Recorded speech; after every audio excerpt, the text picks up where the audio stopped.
জাতীয় নাগরিক পার্টির উত্তরাঞ্চলের মুখ্য সংগঠক সার্জিস আলম বলেছেন, অভ্যুত্থানের সবচেয়ে বড় দায়বদ্ধতা শহীদ ও আহতদের পরিবারের সঙ্গে থাকা। শহীদের পরিবারটা যেন আমাদের পরিবার হয়ে ওঠে।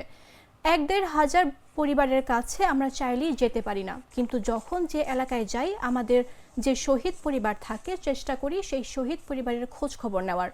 রোববার দুপুরে পঞ্চগড় সদর উপজেলার চাকলাহাট ইউনিয়নের নায়েকপাড়া এলাকায় শহীদ সাগর ইসলামের পরিবারের সঙ্গে সাক্ষাতে শেষে তিনি সাংবাদিকদের এসব কথা বলেন।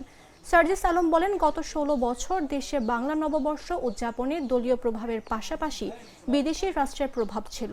তাদের মতো করে দলের ও বিদেশি রাষ্ট্রের এজেন্সির কনসেপ্টে বিভিন্ন ধরনের অপসংস্কৃতি চাপিয়ে দেওয়া হতো।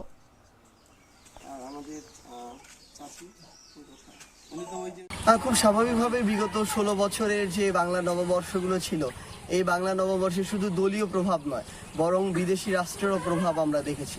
তাদের মতো করে দলের যেমন ছিল বিদেশি রাষ্ট্রের এজেন্সির ওই রকম করে কনসেপ্ট তৈরি করে এই নববর্ষগুলোর বিভিন্ন ধরনের সেগমেন্ট তৈরি করা হতো, বিভিন্ন ধরনের অপসংস্কৃতি চাপিয়ে দেওয়া হতো।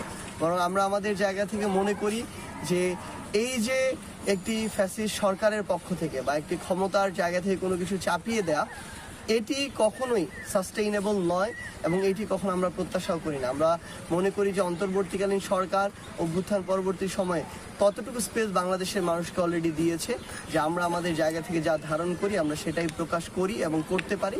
আমরা একনল হ্যান্ড ওয়াশ 100% প্যারাবেন ফ্রি, তাই নিরাপদ হাতের জন্য আস্থা রাখুন একনলে।